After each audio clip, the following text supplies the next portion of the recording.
pork chops, bacon in the morning, BBQ ribs fresh off the grill. For many people today, pork is everywhere. It's in breakfast plates, street food, and backyard cookouts. But imagine a world where eating any of those foods was completely forbidden. For thousands of years, many people who followed the Bible refused to eat pork at all. In fact, pigs were considered one of the most unclean animals in Scripture. So what does the Bible actually say about pigs? Ew. And why were they treated so differently? To understand that, we have to go back thousands of years into the world of the ancient Israelites. In the ancient Near East, animals were deeply tied to daily survival. People relied on animals for food, labor, clothing, and trade. Sheep provided wool. Cattle helped with farming. Goats produced milk. But pigs were different. Unlike many other animals, pigs were known as scavengers. They would eat almost anything: plants, scraps, poop, trash, and some things considered impure. Because of this behavior, pigs developed a reputation for being dirty or unsuitable for religious life. While some surrounding cultures raised pigs for food, the Israelites were instructed to treat them very differently.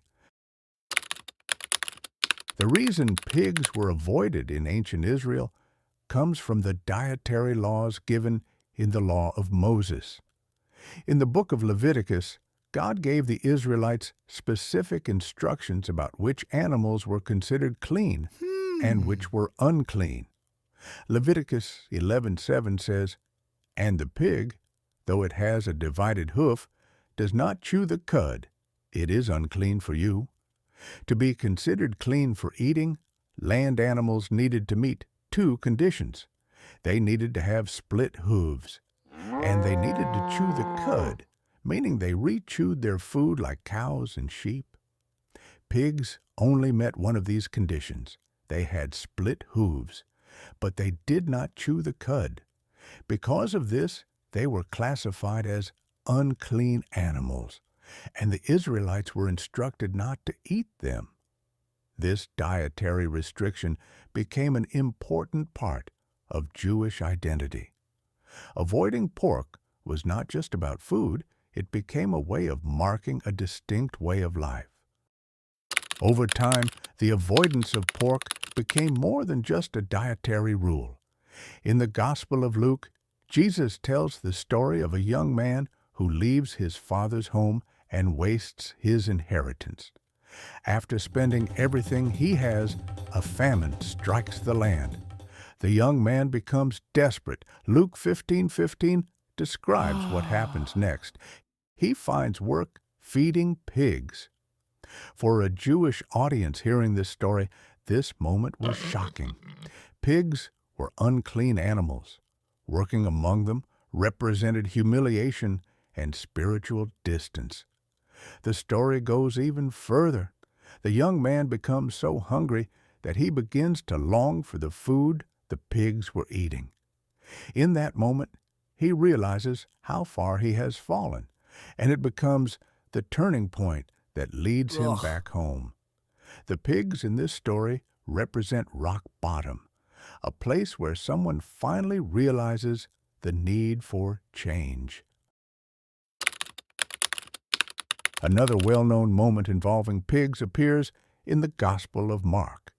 In Mark chapter 5, Jesus encounters a man possessed by many demons. Jesus casts the demons out of the man. Nearby, a large herd of pigs is grazing. The demons ask permission to enter the pigs.